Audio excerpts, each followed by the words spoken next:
Making climate science actionable is crucial for managing risk effectively. By translating scientific data into practical strategies, organizations can anticipate and mitigate the impacts of climate change. To learn more about this, I talked with Lauren Miller. She spent 2 decades working with a wide range of organizations to help them become more resilient. Check it out. So what's really important is to understand what the future conditions hold for climate change.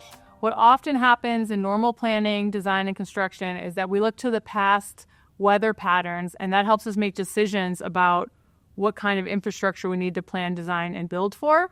So what's important to be prepared for climate change, to be resilient towards it, is to best we can understand what the future holds in terms of what the temperature changes or extremes might be, what the precipitation, rain, snowfall extremes might be, sea level rise, all those kinds of climate hazards. And we do the best we can to look at what the models tell us may be in store to help us in our decision making about what to do about it. So Lauren, I'm interested in the tension between climate risks that are very big and very scary, but maybe less likely to happen, versus ones that might not seem as frightening, but are very likely to happen. How do you help clients balance, likelihood with level of risk and sort all that out? We get really scared of big storm events that have major consequences. And we see them happening more and more frequently already, thinking hurricanes, thinking about wildfires, thinking about mega droughts. Those are real things that are happening. But in any given location, there's a different likelihood of that occurring. That also takes the focus sometimes away to things that may be more frequent, like a really intense rainstorm event that causes local urban flooding. We see that heat events across the country, even in places that are really used to having very high temperatures, those are dramatically increasing. And so we want to make sure we're taking the full picture at what the different hazards are, what risk they really impose, and then what you can do about it to move forward. Yeah, that's fascinating. So basically the science can help you both measure severity and likelihood, and therefore you can sort of create a prioritization of the different risks and the activities that you need to undertake to manage them, right? Exactly, Andrew. And not only if you do this, especially if you do it in a quantitative manner, so you're getting a risk value in dollars, you can compare your climate risk to other risks the organization faces.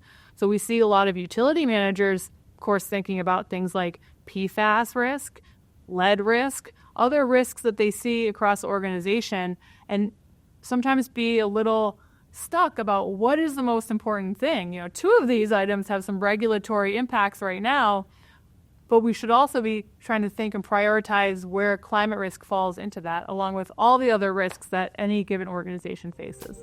At CDM Smith, we understand a thing or two about staying ahead of the curve. The world is facing environmental and infrastructure challenges with lasting implications, so we're building solutions with lasting results. We'll help you embrace what happens next because it's happening now. Learn more at cdmsmith.com/nextisnow. Okay, let's get back to it. Lauren, I'm interested to know more about how you've built a climate resilience team at CDM Smith, both in terms of climate practitioners and then in terms of working climate resilience into everything that we do here as a firm. Can you talk a little bit about how you've gone about building that team? Sure, Andrew. So climate resilience is CDM Smith's first transcending community of practice. And so what that means for us is that we work across all of our technical teams and we cross all of our business units. What that also means is that we need to make sure we're connecting the talent and the great minds and the people who want to be working on climate resilience across the organization in a way that we need to really focus on that more so than we maybe do in other practices. And so we have built upon a lot of excellent work that has come from places like the water resources practices that have been doing climate change work for a long time and integrating that into our water resources planning.